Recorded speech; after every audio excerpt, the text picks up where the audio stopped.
ਸਤਿ ਸ਼੍ਰੀ ਅਕਾਲ ਜੀ, ਮੈਂ ਪ੍ਰਦੀਪ ਧੀਮਾਨ ਤੇ ਸਵਾਗਤ ਹੈ ਤੁਹਾਡਾ ਅਰਸ਼ ਟੀਵੀ ਦੇ ਸਾਡੇ ਖਾਸ ਪ੍ਰੋਗਰਾਮ ਬਾਲੀਵੁੱਡ ਟਾਕਸ ਦੇ ਵਿੱਚ। ਦੋਸਤੋ, ਹੀਰ ਰਾਂਝੇ ਦੀ ਕਹਾਣੀ, ਹੀਰ ਰਾਂਝੇ ਦਾ ਕਿੱਸਾ ਪੰਜਾਬ ਦੇ ਵਿੱਚ ਸਭ ਤੋਂ ਜ਼ਿਆਦਾ ਮਸ਼ਹੂਰ ਹੋਇਆ ਤੇ ਇਸ ਦੀਆਂ ਉਦਾਹਰਨਾਂ ਵੀ ਅਕਸਰ ਦਿੱਤੀਆਂ ਜਾਂਦੀਆਂ ਨੇ ਤੇ ਇਹ ਕਿੱਸਾ ਹੋਰ ਵੀ ਜ਼ਿਆਦਾ ਖੂਬਸੂਰਤ ਲੱਗਦਾ ਹੈ ਜਦੋਂ ਇਸ ਨੂੰ ਤੁਸੀਂ ਟੀਵੀ ਤੇ ਦੇਖਦੇ ਹੋ। ਹਾਲ ਹੀ ਦੇ ਵਿੱਚ ਜ਼ੀ ਪੰਜਾਬੀ ਤੇ ਇੱਕ ਸ਼ੋਅ ਆਇਆ ਹੀਰ ਰਾਂਝਾ। ਇਸ ਦੇ ਜੋ ਕਿਰਦਾਰ ਸਨ ਲੋਕਾਂ ਦੇ ਦਿਲਾਂ ਵਿੱਚ ਹਮੇਸ਼ਾ ਦੇ ਲਈ ਵਸ ਗਏ। ਸੋ ਇੱਕ ਕਿਰਦਾਰ ਅਸੀਂ ਅੱਜ ਚੁਰਾ ਕੇ ਲੈ ਕੇ ਆਏ ਹਾਂ।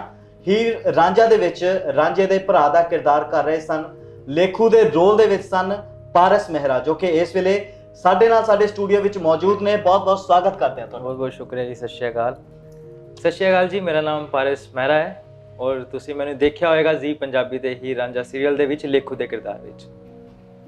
ਸੋ ਲੇਖੂ ਦਾ ਕਿਰਦਾਰ ਤੁਸੀਂ ਕੀਤਾ। ਹੀਰ ਰਾਂਝੇ ਦਾ ਜੋ ਪੂਰਾ ਕਿੱਸਾ ਸੀ ਉਸ ਨੂੰ ਤੁਸੀਂ ਬਿਲਕੁਲ ਹੀ ਜ਼ਿੰਦਗੀ ਦੇ ਕਰੀਬ ਲਿਆਏ, ਬਿਲਕੁਲ ਹੀ ਅਸਲੀ ਲੱਗਿਆ। ਜੋ ਵੀ ਸੀਰੀਅਲ ਦੇਖਿਆ ਗਿਆ ਤੇ ਦੇਸ਼ਾਂ ਵਿਦੇਸ਼ਾਂ ਦੇ ਵਿੱਚ ਇਹ ਚੱਲਿਆ, ਟੈਲੀਕਾਸਟ ਹੋਇਆ, ਬਹੁਤ ਜ਼ਿਆਦਾ ਪਿਆਰ ਮਿਲਿਆ। ਪਰ ਸਵਾਲ ਸਭ ਤੋਂ ਪਹਿਲਾਂ ਇਹ ਪੁੱਛਣਾ ਚਾਹਾਂਗੇ ਕਿ ਤੁਹਾਡੇ ਤੱਕ ਇਹ ਕਿਰਦਾਰ ਕਿਵੇਂ ਚੱਲ ਕੇ ਆਇਆ? ਦੇਖੋ ਜੀ, ਇਹ ਬੜੀ ਇੰਟਰਸਟਿੰਗ ਸਟੋਰੀ ਹੈ ਹੀਰ ਰਾਂਝਾ ਦੀ। ਮੈਂ ਬਚਪਨ ਤੋਂ ਸੁਣਦਾ ਆਇਆ, ਮੈਨੂੰ ਲਵ ਸਟੋਰੀਜ਼ ਬਹੁਤ ਅੱਛੀਆਂ ਲੱਗਦੀਆਂ, ਹੀਰ ਰਾਂਝਾ, ਲੈਲਾ ਮਜਨੂ। ਤੇ ਮੇਰੇ ਸਰ ਸੀਗੇ ਤੇ ਉਹਨਾਂ ਕੋਲ ਹੀਰ ਰਾਂਝਾ ਦੇ ਬਾਰੇ ਕਿੱਸੇ ਚੱਲਦੇ ਸੀ, ਵਾਰਿਸ ਸ਼ਾਹ ਦੀ ਹੀਰ, ਕਦੀ ਗੁਲਾਮ ਅਲੀ ਦੀ ਹੀਰ, ਤੇ ਸੁਣਦੇ ਰਹਿੰਦੇ ਸੀ। ਇੱਕ ਵਾਰੀ ਆਡੀਸ਼ਨ ਹੋ ਰਿਹਾ ਸੀ ਕਿ ਹੀਰ ਰਾਂਝਾ ਦਾ। ਮੇਰੇ ਮਨ ਚ ਆਇਆ ਕਿ ਚਲੋ ਮੈਂ ਰਾਂਝੇ ਦਾ ਆਡੀਸ਼ਨ ਦੇਣਾ। ਮੈਂ ਰਾਂਝੇ ਦਾ ਆਡੀਸ਼ਨ ਦਿੱਤਾ, ਲੇਕਿਨ ਉਸ ਤੋਂ ਬਾਅਦ ਉਹਨਾਂ ਨੇ 2-3-4 ਹੋਰ ਆਡੀਸ਼ਨ ਲਿੱਤੇ। ਇਹਦਾ ਮੈਂ ਆਡੀਸ਼ਨ ਨਹੀਂ ਦਿੱਤਾ ਸੀ ਰਾਂਝੇ ਦੇ ਭਰਾ ਦਾ। ਤੇ ਜਦੋਂ ਮੈਂ ਆਡੀਸ਼ਨ ਤੇ ਗਿਆ ਤੇ ਮੈਂ ਜਾ ਰਿਹਾ, ਮੈਨੂੰ ਲੱਗਿਆ ਕਿ ਸਾਰਿਆਂ ਦੀ ਕਾਸਟ ਹੋ ਗਈ। ਔਨ ਦੀ ਸਪੋਰਟ ਕੱਲ ਸਾਡਾ ਸ਼ੂਟ ਸ਼ੁਰੂ ਹੋਣਾ ਤੇ ਔਨ ਦੀ ਸਪੋਰਟ ਮੈਨੂੰ ਫੋਨ ਆਇਆ ਕਿ ਤੁਹਾਡਾ ਹੀਰ ਰਾਂਝੇ ਦੇ ਭਰਾ ਦੇ ਵਾਸਤੇ ਸਿਲੈਕਸ਼ਨ ਹੋਇਆ। ਮੈਂ ਜਾ ਰਿਹਾ ਸੀ ਨਾਈ ਦੀ ਦੁਕਾਨ ਤੇ ਵਾਲ ਕਟਾਉਣ ਕਿ ਚਲੋ ਅਜੇ ਕੁਝ ਬਣਿਆ ਨਹੀਂ, ਸਾਨੂੰ ਜਾਣਾ ਚਾਹੀਦਾ ਵਾਪਿਸ, ਕਿ ਚਲੋ ਫੇਰ ਟਰਾਈ ਕਰਾਂਗੇ, ਲੁੱਕ ਚੇਂਜ ਕਰਦੇ ਹਾਂ। ਰਾਤੀ 10 ਵਜੇ ਫੋਨ ਆ ਗਿਆ, ਜੀ ਤੁਸੀਂ ਵਾਲ ਤੇ ਨਹੀਂ ਕਟਾਏ? ਮੈਂ ਕਿਹਾ ਨਹੀਂ ਸਰ, ਮੈਂ ਵਾਲ ਨਹੀਂ ਕਟਾਏ, ਕਟਵਾਣਾ ਵੀ ਨਾ, ਕੱਲ ਤੁਹਾਡੀ ਲੁੱਕ ਟੈਸਟ ਹੈ ਹੀਰ ਰਾਂਝਾ ਵਾਸਤੇ। ਮੈਂ ਕਿਹਾ ਸਰ ਫਾਈਨਲ ਦੱਸੋ, ਬੜੇ ਧੱਕੇ ਵਹਿ ਰਹੇ ਕਿ ਹੋਏਗਾ ਕਿ ਨਹੀਂ ਹੋਏਗਾ। ਕਹਿ ਰਹੇ ਨਹੀਂ ਫਾਈਨਲ ਹੈ, ਕੱਲ ਤੇਰਾ ਲੁੱਕ ਟੈਸਟ ਹੈ, ਪਰਸੋਂ ਤੇਰਾ ਸ਼ੂਟ। ਤੇ ਫਿਰ ਸੈੱਟ ਤੇ ਗਏ, ਰਾਈਟਰ ਨੂੰ ਮਿਲੇ, ਸਰ ਮੇਰੇ ਕਰੈਕਟਰ ਦਾ ਬਰੀਫ ਦੇ ਦਿਓ। ਸਰ ਕਹਿ ਰਹੇ ਬਸ ਇਹ ਲੇਖੂ ਦਾ ਕਰੈਕਟਰ ਹੈ, ਐਵੇਂ ਕਰਨਾ ਹੈ। ਮੈਂ ਕਿਹਾ ਮਜ਼ਾ ਨਹੀਂ ਆਇਆ, ਕਹਾਣੀ ਬਾਰੇ ਤੇ ਕੁਝ ਪਤਾ ਨਹੀਂ ਕੀ ਕਰਨਾ ਹੈ। ਫਿਰ ਫੇਸਬੁੱਕ ਤੇ ਮੈਂ ਹੀਰ ਰਾਂਝਾ ਦੇ ਪੜ੍ਹਦੇ ਹੋਏ ਮੈਨੂੰ ਉਹਦੇ ਬਾਰੇ ਪਤਾ ਚੱਲਿਆ ਕਿ ਹੀਰ ਰਾਂਝਾ ਦੇ ਪਿੰਡ ਦੇ ਮੁੰਡੇ ਸੋਹਣੇ ਹੁੰਦੇ ਸੀ, ਤੁਰਲਾ ਕਿਉਂ ਪਾਉਂਦੇ ਸੀਗੇ, ਇੱਥੇ ਪਟਕਾ ਕਿਉਂ ਬੰਨਦੇ ਸੀਗੇ। ਹਰ ਚੀਜ਼ ਦਾ ਰੀਜ਼ਨ ਹੈ ਕਿ ਹੀਰ ਰਾਂਝਾ ਜੋ ਝੰਗ ਤੇ ਤਖਤ ਹਜ਼ਾਰੇ ਦੇ ਗੱਭਰੂ ਬੜੇ ਸੋਹਣੇ ਜਵਾਨ ਮੁੰਡੇ ਹੁੰਦੇ ਸੀ ਤੇ ਝੰਗ ਦੀ ਕੁੜੀਆਂ ਬੜੀਆਂ ਸੋਹਣੀਆਂ ਹੁੰਦੀਆਂ ਸੀ। ਆਪਣੀ ਜਵਾਨੀ ਔਰ ਸ਼ੌਂਕ ਦੇ ਜਿੰਨੇ ਸੋਹਣੇ ਸੁਨੱਖੇ ਲੱਗਦੇ ਉਹਦੇ ਚੱਕਰ ਦੇ ਵਿੱਚ ਅਗਲੇ ਤੁਰਲਾ ਰੱਖਦੇ ਸੀਗੇ ਕਿ ਅਸੀਂ ਸੋਹਣੇ ਗੱਭਰੂ ਆ, ਪੰਜਾਬ ਦੇ ਜੱਟ ਆ। ਤੇ ਧੀਰੇ ਧੀਰੇ ਫਿਰ ਇਹ ਕਿੱਸਾ ਸਾਡਾ ਸ਼ੁਰੂ ਹੋਇਆ ਹੀਰ ਰਾਂਝਾ ਦਾ। ਤੇ ਬਾਲ ਮੈਨੂੰ ਲੱਗਦਾ ਉਸ ਤੋਂ ਬਾਅਦ ਕਟਵਾਏ ਨਹੀਂ? ਬਾਲ ਉਸ ਤੋਂ ਬਾਅਦ ਕਟਵਾਏ ਐਵੇਂ ਕਿ ਜੀ ਸਾਡਾ ਪਹਿਲੇ 10ਵੇਂ ਐਪੀਸੋਡ ਦਾ ਸ਼ੂਟ ਚੱਲ ਰਿਹਾ ਸੀ, ਵਿੱਚ ਹੀ 15ਵੇਂ ਦਾ ਚੱਲਦਾ ਪਿਆ ਸੀਗਾ। ਵਾਲ ਮੈਂ ਕਿਹਾ ਕਿਸੇ ਨੇ, ਡਾਇਰੈਕਟਰ ਜੀ ਨੇ ਵੀ ਮੈਨੂੰ ਕੁਝ ਨਹੀਂ ਕਿਹਾ, ਕਿਸੇ ਨੇ ਕੁਝ ਨਹੀਂ ਕਿਹਾ, ਅੱਛੇ ਲੱਗ ਰਹੇ ਹੈ ਕਿ ਰਾਂਝੇ ਵਰਗੀ ਲੁੱਕ ਆ ਰਹੀ ਹੈ। ਉਹ ਪਹਿਲਾ ਐਪੀਸੋਡ ਸ਼ੂਟ ਹੁਆ ਤੇ ਫਿਰ ਮੈਨੂੰ ਇਹ ਲੁੱਕ ਰੱਖਣੀ ਪੈ ਗਈ ਤੇ ਲੇਖੂ ਦਾ ਕਿਰਦਾਰ ਐਵੇਂ ਚੌਂਕਿਆ। ਜਿਵੇਂ ਤੁਸੀਂ ਕਿਹਾ ਕਿ ਮੈਨੂੰ ਪਹਿਲਾਂ ਹੀਰ ਰਾਂਝੇ ਬਾਰੇ ਪਤਾ ਨਹੀਂ ਸੀ। ਹਾਂਜੀ, ਸੁਣਿਆ ਤਾਂ ਹੋਣਾ ਆ ਹੀਰ ਰਾਂਝੇ ਬਾਰੇ, ਪਹਿਲਾਂ ਕੀ ਪਰਸੈਪਸ਼ਨ ਸੀ ਮਾਈਂਡ ਦੇ ਵਿੱਚ? ਜੀ ਪਹਿਲੇ ਪਰਸੈਪਸ਼ਨ ਇਹ ਸੀ ਕਿ ਹੀਰ ਰਾਂਝਾ ਸਟੋਰੀ ਆਪਾਂ ਮੂਵੀ ਵਗੈਰਾ ਦੇਖੀ, ਇਹਦਾ ਨੋਵਲ ਪੜ੍ਹਿਆ ਸੀ ਵਾਰਿਸ ਸ਼ਾਹ ਦੀ ਹੀਰ, ਤੇ ਹੀਰ 'ਚ ਪੜ੍ਹਿਆ ਸੀ ਕਿ ਇਹਨਾਂ ਦੀ ਜੋ ਲਵ ਸਟੋਰੀ ਹੈ ਨਾ ਬਹੁਤ ਹੀ ਟਰੂਥਫੁਲ ਹੈ, ਸੋਲਮੇਟ ਲਵ ਸਟੋਰੀ। ਤੇ ਉਹ ਚੀਜ਼ ਅਟਰੈਕਟ ਕਰਦੀ ਹੈ ਕਿ ਅੱਜ ਦੇ ਟਾਈਮ 'ਚ ਰੀਅਲ ਲਵ ਦੇਖਣਾ ਬਹੁਤ ਘੱਟ ਮਿਲਦਾ ਹੈ ਕਿ ਸੋਲਫੁਲ ਟਰੂਥ। ਇਹ ਚੀਜ਼ਾਂ ਕਿਤੇ ਨਾ ਕਿਤੇ ਅਟਰੈਕਟ ਕਰਦੀਆਂ ਸੀਗਾ। ਹੀਰ ਰਾਂਝਾ ਪੜ੍ਹਿਆ ਸੀਗਾ ਤੇ ਜਦੋਂ ਮਿਲਿਆ ਮੈਂ ਕਿਹਾ ਇਸ ਤੋਂ ਵਧੀਆ ਮੇਰੇ ਵਾਸਤੇ ਕੋਈ ਬਲੈਸਿੰਗ ਹੀ ਨਹੀਂ ਹੈਗੀ ਕਿ ਹੀਰ ਰਾਂਝਾ 'ਚ ਕੰਮ ਕਰਨ ਦਾ ਮੌਕਾ ਮਿਲ ਰਿਹਾ, ਉਹ ਵੀ ਰਾਂਝੇ ਦੇ ਭਰਾ ਦਾ, ਰਾਂਝਾ ਨਹੀਂ ਤੇ ਰਾਂਝੇ ਦਾ ਭਰਾ। ਤੇ ਕਿੱਦਾਂ ਲੱਗਾ ਜਦੋਂ ਤੁਸੀਂ ਇੱਕ ਕਹਾਣੀ ਜੋ ਕਿ ਪੰਜਾਬ ਦੇ ਨਾਇਕਾਂ ਦੀ ਕਹਾਣੀ ਹੈ, ਤੇ ਜਦੋਂ ਤੁਸੀਂ ਉਹ ਕਿਰਦਾਰ ਕਰਦੇ ਹੋ ਲੋਕਾਂ ਦਾ ਪਿਆਰ ਆਉਣਾ ਸ਼ੁਰੂ ਹੋ ਜਾਂਦਾ, ਉਦੋਂ ਕਿੱਦਾਂ ਲੱਗਿਆ? ਕਿੱਦਾਂ ਮਿਲਦੇ ਸੀ ਲੋਕੀ ਮਿਲਦੇ ਸੀਗੇ ਕਿ ਪਹਿਲੇ ਤੇ ਮੈਨੂੰ ਔਰ ਜਿਹੜਾ ਸਾਡਾ ਰਾਂਝਾ ਬਣਿਆ ਸੀਗਾ ਉਹਨੂੰ ਕਹਿੰਦੇ ਕਿ ਤੁਸੀਂ ਸੱਕੇ ਭਰਾ ਲੱਗਦੇ ਹੋ, ਇੱਕੋ ਵਰਗੇ ਲੱਗਦੇ ਹੋ, ਤੁਸੀਂ ਰਾਂਝਾ ਲੱਗੇ। ਸਟਾਰਟਿੰਗ 'ਚ 10 ਦਿਨ ਲੋਕਾਂ ਨੂੰ ਲੱਗਿਆ ਕਿ ਮੈਂ ਹੀ ਰਾਂਝਾ, ਲੇਕਿਨ ਉਸ ਤੋਂ ਬਾਅਦ ਉਹਨਾਂ ਨੂੰ ਲੱਗਿਆ ਕਿ ਨਹੀਂ ਇਹ ਰਾਂਝੇ ਦਾ ਭਰਾ ਹੈ, ਲੇਕਿਨ ਰਾਂਝੇ ਵਰਗਾ ਸਾਰੇ ਗੁਣ ਇਹਦੇ। ਮੈਂ ਰਾਂਝੇ ਦਾ ਸਪੋਰਟਿਵ ਰਿਹਾ ਉਹਦੇ ਵਿੱਚ। ਜਦੋਂ ਲੋਕਾਂ ਨੂੰ ਮਿਲਿਆ ਤੇ ਲੋਕਾਂ ਦੀ ਐਕਸਾਈਟਮੈਂਟ ਹੀ ਅਲੱਗ ਸੀ। ਮੇਰੇ ਵਾਸਤੇ ਸਭ ਕੁਝ ਨਿਆ ਸੀਗਾ ਕਿਉਂਕਿ ਮੇਰਾ ਫਸਟ ਬ੍ਰੇਕ ਸੀਗਾ ਸੀਰੀਅਲ ਦਾ। ਤੇ ਲੋਕੀ ਮਿਲਦੇ ਸੀ, ਕੁਝ ਕਹਿੰਦੇ ਸੀ ਬੱਸ ਵਿੱਚ ਜਾ ਰਹੇ ਹੋ, ਕਿਧਰੇ ਜਾ ਰਹੇ ਹੋ, ਘੂਰਨ ਲੱਗ ਜਾਂਦੇ ਸੀ, ਮੈਨੂੰ ਅਨਕੰਫਰਟੇਬਲ ਫੀਲ ਹੁੰਦਾ। ਮੈਂ ਕਿਹਾ ਯਾਰ ਇੱਦਾਂ ਕਿਉਂ ਦੇਖ ਰਿਹਾ? ਫਿਰ ਮੈਂ ਸੋਚਦਾ ਸੀ ਕਿ ਯਾਰ ਮੈਂ ਟੀਵੀ ਤੇ ਆਉਣਾ ਤੇ ਲੋਕੀ ਤਾਂ ਦੇਖ ਰਿਹਾ। ਕਈ ਕਹਿੰਦੇ ਭਾਜੀ ਤੁਹਾਨੂੰ ਕਿਧਰੇ ਦੇਖਿਆ? ਮੈਂ ਕਹਿੰਦਾ ਦੇਖਿਆ ਹੋਣਾ ਕਿਧਰੇ। ਫਿਰ ਜਦੋਂ ਲੋਕੀ ਪਹਿਚਾਣ ਲੱਗ ਗਏ ਤੇ ਕੋਈ ਕਦੀ ਫੋਟੋ ਖਿਚਾਉਣ ਲੱਗ ਗਿਆ, ਕਦੀ ਪੁੱਛਣ ਲੱਗ ਗਿਆ ਕਿ ਤੁਸੀਂ ਕਿਵੇਂ ਕੀਤਾ। ਲੇਕਿਨ ਇਹ ਹੈ ਕਿ ਰੀਅਲ ਲਾਈਫ ਦੇ ਨਾਲ ਚੀਜ਼ਾਂ ਬਹੁਤ ਜੁੜੀਆਂ ਹੁੰਦੀਆਂ ਸਟੋਰੀ ਦੇ ਵਿੱਚ। ਗੱਲ ਕਰੀਏ ਤੁਹਾਡੇ ਸਫ਼ਰ ਦੀ, ਹਾਂਜੀ ਹਨਾ, ਸ਼ੁਰੂਆਤ ਕਿਤੋਂ ਨਾ ਕਿਤੋਂ ਤਾਂ ਹੁੰਦੀ ਹੈ, ਕਿਤੋਂ ਨਾ ਕਿਤੋਂ ਤਾਂ ਮਨ ਦੇ ਵਿੱਚ ਆਉਂਦਾ ਹੈ। ਤੁਸੀਂ ਕਿਹਾ ਮੈਂ ਆਡੀਸ਼ਨ ਦੇ ਰਿਹਾ ਸੀ, ਆਡੀਸ਼ਨ ਕਿਉਂ ਦੇ ਰਹੇ ਸੀਗੇ, ਇਹਦਾ ਵੀ ਇੱਕ ਸਵਾਲ ਹੋ ਸਕਦਾ ਹੈ। ਜੀ ਜੀ। ਐਕਟਰ ਬਣਨਾ ਚਾਹੁੰਦੇ ਸੀ, ਇਹ ਜਵਾਬ ਹੋ ਸਕਦਾ ਹੈ, ਪਰ ਸ਼ੁਰੂਆਤ ਕਿੱਥੋਂ ਹੋਈ ਹੈ, ਐਕਟਰ ਬਣਨ ਦੀ ਚੇਟਕ ਕਿੱਥੋਂ ਲੱਗੀ? ਦੇਖੋ ਜੀ, ਸ਼ੁਰੂਆਤ ਮੇਰੀ ਹੋਈ 12ਵੀਂ ਕਲਾਸ ਤੋਂ। 12ਵੀਂ ਕਲਾਸ ਦੇ ਵਿੱਚ ਸਾਰੇ ਕੁਐਸਚਨਸ ਕਰਦੇ ਆ, ਜਿਵੇਂ ਪੁੱਛਦੇ ਆ ਕਿ ਤੁਸੀਂ ਵੱਡੇ ਹੋ ਕੇ ਕੀ ਕਰਨਾ ਚਾਹੁੰਦੇ ਹੋ। ਮੈਂ ਕਹਿੰਦਾ ਸੀ ਜੀ ਮੈਨੂੰ ਨਹੀਂ ਪਤਾ ਮੈਂ ਕੀ ਕਰਨਾ ਚਾਹਨਾ। ਕੋਈ ਕਹਿੰਦਾ ਕਾਮਰਸ ਲੈ ਲੈ, ਕੋਈ ਕਹਿੰਦਾ ਨॉन ਮੈਡੀਕਲ ਲੈ ਲੈ, ਇਹ ਹੋ ਜਾਏਗਾ वो ਹੋ ਜਾਏਗਾ। ਮੈਂ ਕਿਹਾ ਜੀ ਠੀਕ ਹੈ, ਨਾ ਤਾਂ ਮੈਨੂੰ ਮਤਲਬ ਪਤਾ ਸੀ ਕਿ ਨॉन ਮੈਡੀਕਲ 'ਚ ਕਰਨਾ ਕੀ ਹੁੰਦਾ ਹੈ, ਕਾਮਰਸ ਬਸ ਸ਼ੌਂਕ 'ਚ ਕਿਸੇ ਨੇ ਕਿਹਾ ਕਾਮਰਸ ਕਰ ਨਹੀਂ ਸਕਦਾ, ਮੈਂ ਕਾਮਰਸ ਲੈ ਲਈ ਕਿ ਕਾਮਰਸ ਕਰਕੇ ਦਿਖਾਵਾਂਗੇ। ਕਾਮਰਸ ਕਰਦੇ ਹੋਏ ਫਿਰ ਜੀ ਥੋੜ੍ਹਾ ਜਿਹਾ ਹੈਲਥ ਇਸ਼ੂਜ਼ ਆਉਣ ਲੱਗ ਗਏ, ਥੋੜ੍ਹਾ ਜਿਹਾ ਜਦੋਂ ਲੋਨਲੀ ਰਹਿਣ ਲੱਗ ਗਿਆ ਨਾ, ਉਸ ਤੋਂ ਬਾਅਦ ਫਿਰ ਇੱਕ ਕੁਐਸਚਨ ਆਨਸਰ ਕਰਨ ਲੱਗ ਗਿਆ ਸੀ। ਬਿਗ ਬੌਸ ਦੇਖਣ ਤੋਂ ਬਾਅਦ ਨਾ ਕੁਐਸਚਨ ਆਨਸਰ ਆਉਣ ਲੱਗ ਗਏ ਕਿ ਯਾਰ ਇਹ ਚੀਜ਼ ਸਟੇਜ 'ਤੇ ਕਿਉਂ ਨਹੀਂ ਹੁੰਦਾ। ਸਾਡੇ ਸਰਕਾਰੀ ਸਕੂਲਾਂ ਦੇ ਵਿੱਚ ਹਮੇਸ਼ਾ ਮਹਿੰਦੀ ਕੰਪੀਟੀਸ਼ਨ, ਰੰਗੋਲੀ ਕੰਪੀਟੀਸ਼ਨ, ਵਾਲੀਬਾਲ। ਮੈਂ ਕਿਹਾ ਯਾਰ ਇਹ ਕੀ ਚੀਜ਼ ਹੈ ਕਿ ਕੁਝ ਹੋਣਾ ਚਾਹੀਦਾ ਹੈ। ਜਦੋਂ ਮੈਂ ਕਿਸੇ ਆਰਟਿਸਟ ਨੂੰ ਪਰਫਾਰਮ ਕਰਦੇ ਹੁੰਦੇ ਦੇਖਦਾ ਸੀ ਤਾਂ ਮੇਰੇ ਅੰਦਰੋਂ ਨਾ ਇੱਕ ਕਰੰਟ ਜਾਂਦਾ ਸੀ ਕੁਝ ਪਰਫਾਰਮੈਂਸ, ਤਾਂ ਮੈਂ ਆਪਣੀ ਟੀਚਰ ਨੂੰ ਕੁਐਸਚਨ ਕਰਦਾ ਹੁੰਦਾ ਸੀ ਕਿ ਮੈਮ ਇਹ ਕਿੱਦਾਂ ਹੋਏਗਾ। ਮੈਡਮ ਕਹਿੰਦੀ ਜਨਮਜਾਤ ਹੁੰਦਾ ਹੈ ਬੱਚਿਆਂ 'ਚ। ਮੈਂ ਕਿਹਾ ਨਹੀਂ, ਮਿਹਨਤ ਕਰੋ ਤੇ ਕੁਝ ਵੀ ਹੋ ਸਕਦਾ। ਉੱਥੋਂ ਦੀ ਬੀਜ ਉਗਣਾ ਸ਼ੁਰੂ ਹੋਇਆ।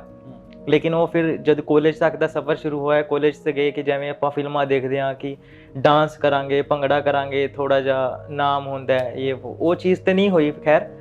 ਲੇਕਿਨ ਉਹ ਡਾਂਸ ਅਕੈਡਮੀ ਜੁਆਇਨ ਕੀਤੀ ਕਿ ਮਹੀਨੇ ਬਾਅਦ ਛੋੜ ਕੇ ਉੱਥੋਂ ਦੀ ਮੈਨੂੰ ਪੁੱਛਦੇ ਸਰ ਤੂੰ ਕਰਨਾ ਕੀ ਚਾਹੁੰਦਾ। ਮੈਂ ਕਿਹਾ ਯਾਰ ਮੈਂ ਕਿਉਂ ਨੱਚ ਰਿਹਾ ਕਿ ਮੈਨੂੰ ਕੋਈ ਮਜ਼ਾ ਨਹੀਂ ਆ ਰਿਹਾ। ਕਹਿੰਦੇ ਕੀ ਕਰਨਾ ਚਾਹੁੰਦਾ। ਮੈਂ ਕਿਹਾ ਜੀ ਐਕਟਿੰਗ। ਕਰਕੇ ਦਿਖਾਈ, ਬੱਚਿਆਂ ਨੇ ਤਾੜੀਆਂ ਮਾਰਤੀਆਂ, ਥੋੜ੍ਹਾ ਜਿਹਾ ਆ ਗਿਆ ਕਿ ਅਸੀਂ ਕਰ ਸਕਦੇ ਹਾਂ। ਯੂਥ ਫੈਸਟ ਦਾ ਆਡੀਸ਼ਨ ਦਿੱਤਾ ਲੇਕਿਨ ਉਹ ਰਿਜੈਕਟ। ਮੇਰਾ ਇੱਕ ਦੋਸਤ ਸੀਗਾ, ਉਹਨੂੰ ਲੁੱਕ ਦੇਖ ਕੇ ਕਹਿੰਦੇ ਕਿ ਤੁਸੀਂ ਆ ਜਾਓ, ਕਿ ਤੁਸੀਂ ਲੁੱਕ ਜਾ ਰਹੀ ਹੈ। ਕਹਿੰਦੇ ਰਿਜੈਕਸ਼ਨ ਦਾ ਕੀ ਕਾਰਨ ਬਣਿਆ?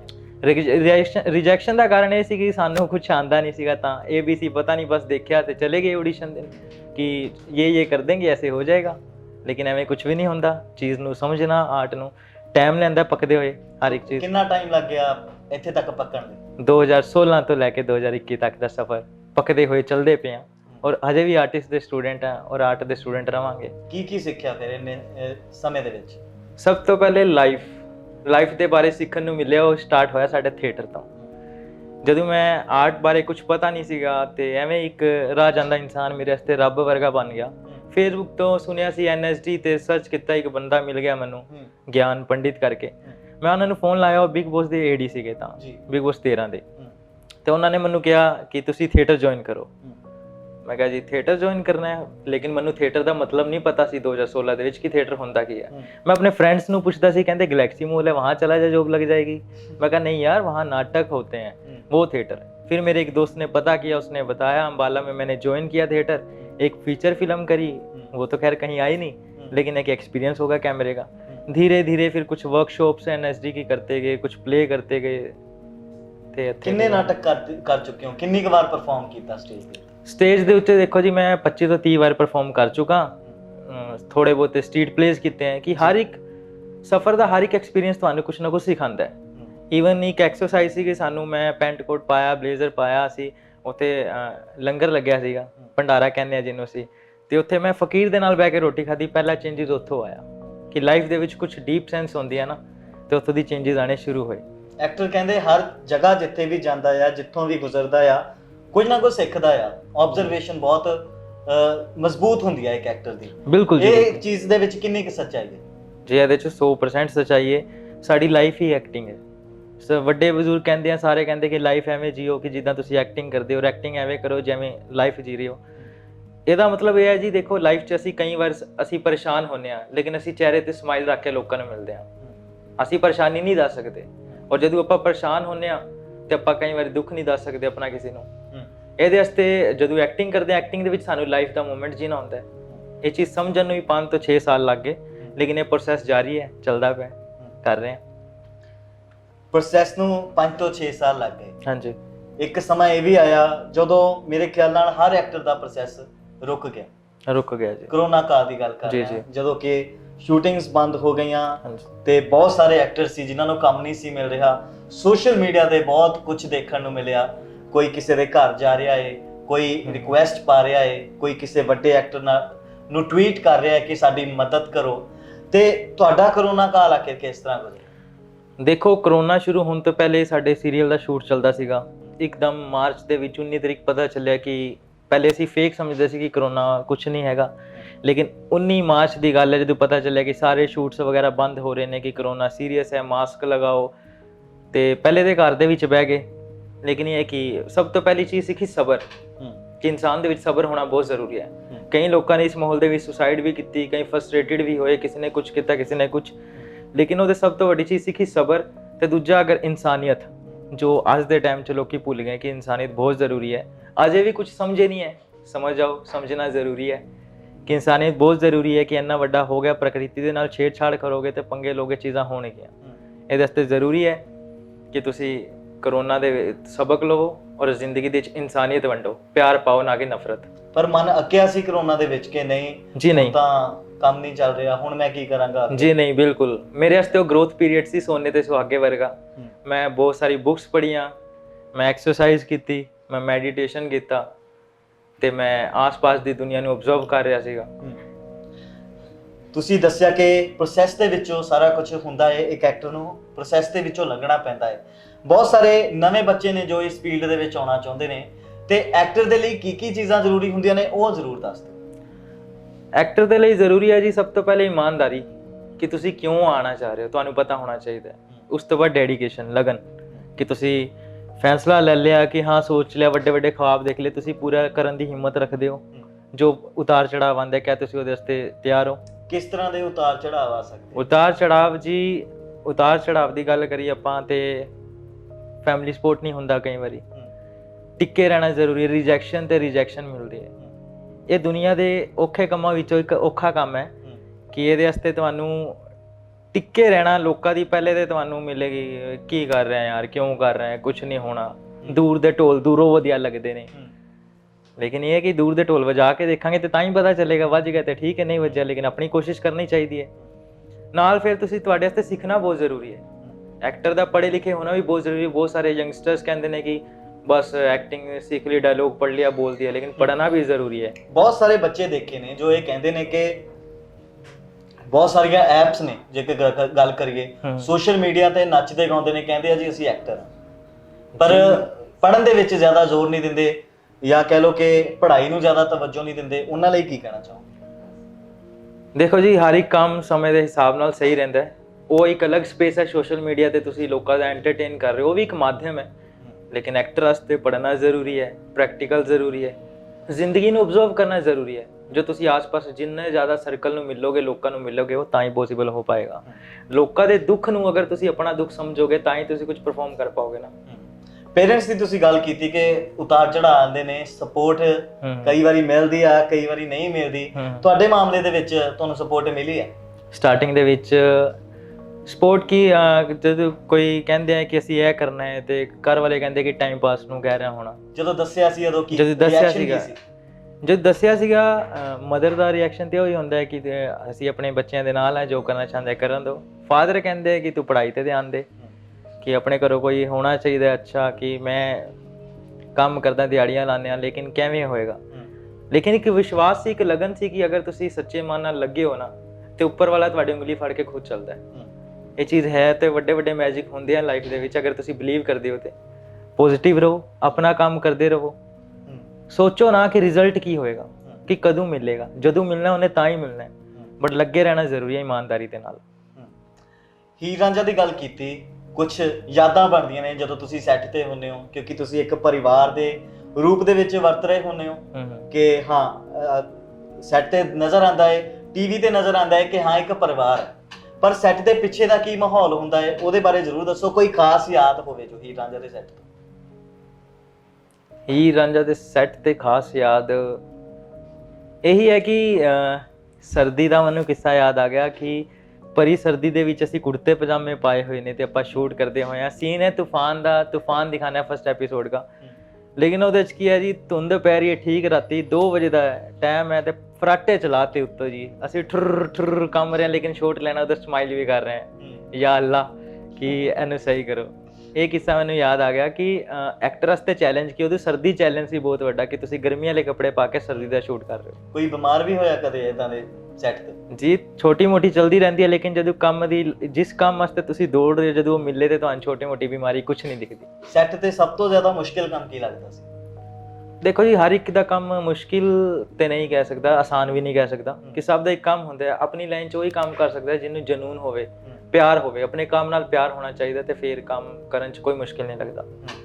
ਕੋਈ ਸਭ ਤੋਂ ਚੰਗਾ ਦੋਸਤ ਜੋ ਤੁਹਾਡਾ ਇਸ ਸੈੱਟ ਤੇ ਬਣਿਆ ਹੋਵੇ?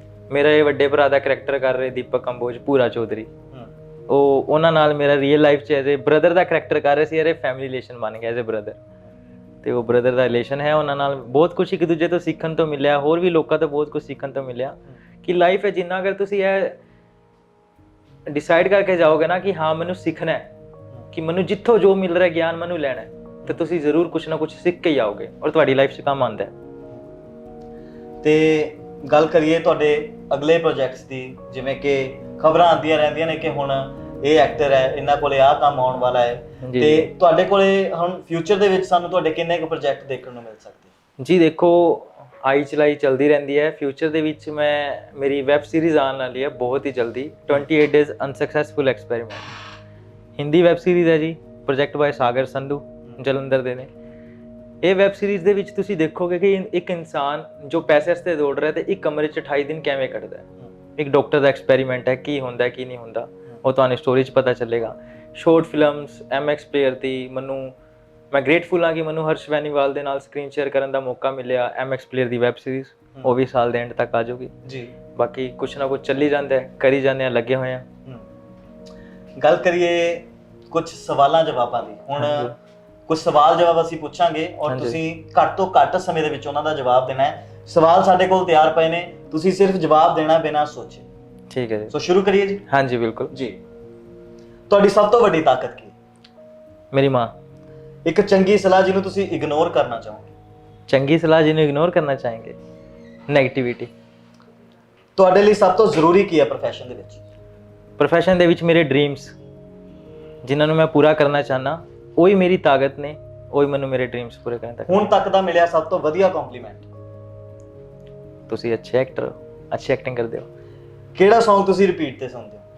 ਬੀ ਪ੍ਰਾਕ, ਜਾਨੀ, ਬਾਰ। ਕਿਹੜੀ ਚੀਜ਼ ਹੈ ਜੋ ਤੁਹਾਡੇ ਬਾਰੇ ਲੋਕ ਬਿਲਕੁਲ ਵੀ ਨਹੀਂ ਜਾਣਦੇ? ਲੋਕੀ ਮੈਨੂੰ ਨਹੀਂ ਜਾਣਦੇ ਕਿਉਂਕਿ ਮੈਂ ਬਹੁਤ ਹੀ ਇੰਟਰੋਵਰਟ ਟਾਈਪ ਦਾ ਬੰਦਾ, ਮੈਂ ਘੱਟ ਬੋਲਦਾ, ਜਲਦੀ ਨਹੀਂ ਖੁੱਲਦਾ। ਕੋਈ 3 ਚੀਜ਼ਾਂ ਜਿਨ੍ਹਾਂ ਬਗੈਰ ਤੁਸੀਂ ਬਿਲਕੁਲ ਵੀ ਨਹੀਂ ਰਹਿ ਸਕਦੇ? ਬਿਲਕੁਲ ਨਹੀਂ ਰਹਿ ਸਕਦੇ। ਮੋਬਾਈਲ ਫੋਨ, ਸਲੀਪਿੰਗ ਔਰ ਐਕਟਿੰਗ। ਤੁਹਾਡਾ ਫੇਵਰੇਟ ਮੂਵੀ ਕੈਰੈਕਟਰ ਜਿਸ ਤੋਂ ਤੁਸੀਂ ਆਬਸੈਸਡ ਹੋ?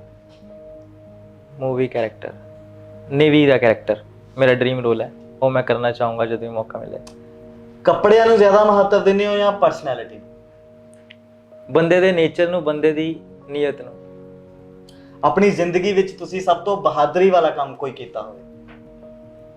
ਆਪਾਂ ਬਹਾਦਰੀ ਤੇ ਨਹੀਂ ਕਹਿ ਸਕਦੇ, ਲੇਕਿਨ ਇੱਕ ਇਨਸਾਨੀਅਤ ਰੱਖਣਾ ਸਭ ਤੋਂ ਬਹਾਦਰੀ ਦਾ ਹੀ ਕੰਮ ਹੈ। ਲੋਕਾਂ ਦੀ ਮਦਦ ਕਰੋ ਅਗਰ ਤੁਸੀਂ ਕਰ ਸਕਦੇ ਹੋ ਤਾਂ। ਤੁਹਾਡੀ ਸਭ ਤੋਂ ਵੱਡੀ ਕਮਜ਼ੋਰੀ ਕੀ ਹੈ? Over thinking. Over thinking. 3 ਸ਼ਬਦਾਂ ਵਿੱਚ ਤੁਸੀਂ ਆਪਣੇ ਆਪ ਨੂੰ ਕਿਸ ਤਰ੍ਹਾਂ ਡਿਫਾਈਨ ਕਰੋ? ਮੈਂ ਇੱਕ ਸਰਲ ਵਿਅਕਤੀ ਹਾਂ। ਤੁਹਾਡਾ ਕੋਈ ਫੇਵਰੇਟ ਐਸਾ ਕੱਪੜਾ ਜਿਸ ਨੂੰ ਤੁਸੀਂ ਕਈ ਸਾਲਾਂ ਤੋਂ ਪਹਿਨਦੇ ਆ ਰਹੇ ਹੋ? ਵਾਈਟ ਕਲਰ ਦੀ ਟੀ-ਸ਼ਰਟ ਹੈ ਇੱਕ ਮੇਰੇ ਕੋਲ। ਜ਼ਿੰਦਗੀ ਵਿੱਚ ਕੌਣ ਜਾਂ ਕਿਹੜੀ ਚੀਜ਼ ਤੁਹਾਨੂੰ ਸਭ ਤੋਂ ਜ਼ਿਆਦਾ ਮੋਟੀਵੇਟ ਕਰਦੀ ਹੈ? ਜ਼ਿੰਦਗੀ 'ਚ ਸਭ ਤੋਂ ਜ਼ਿਆਦਾ ਆਪਣੀ ਫੈਮਿਲੀ ਔਰ ਫੈਮਿਲੀ ਦੇ ਡ੍ਰੀਮਸ। ਅੱਜ ਤੱਕ ਦੀ ਮਿਲੀ ਕੋਈ ਬੈਸਟ ਐਡਵਾਈਸ? ਲੱਗੇ ਰਹੋ। ਕਿਸੇ ਨੂੰ ਪਹਿਲੀ ਵਾਰੀ ਮਿਲਣ ਤੇ ਉਸ ਬਾਰੇ ਪਹਿਲਾਂ ਕੀ ਸੋਚਦੇ ਹੋ? ਕਿਹੜੀ ਚੀਜ਼ ਨੋਟਿਸ ਕਰਦੇ ਹੋ? ਜੱਜ ਨਹੀਂ ਕਰੀਦਾ ਕਿ ਇਹਦੀ ਨੀਅਤ ਕਿਵੇਂ ਦੀ ਹੈ, ਬੰਦਾ ਕਿਵੇਂ ਦਾ ਹੈ, ਜੈਂਟਲਮੈਨ ਹੋਣਾ ਚਾਹੀਦਾ। ਤੁਹਾਡੀ ਫੇਵਰੇਟ ਗੇਮ? ਵੀਡੀਓ ਗੇਮ ਮੈਨੂੰ ਪਸੰਦ ਹੀ ਨਹੀਂ। ਹਾਲ ਹੀ ਵਿੱਚ ਤੁਸੀਂ ਕਿਹੜੀ ਬੁੱਕ ਕੰਪਲੀਟ ਕੀਤੀ?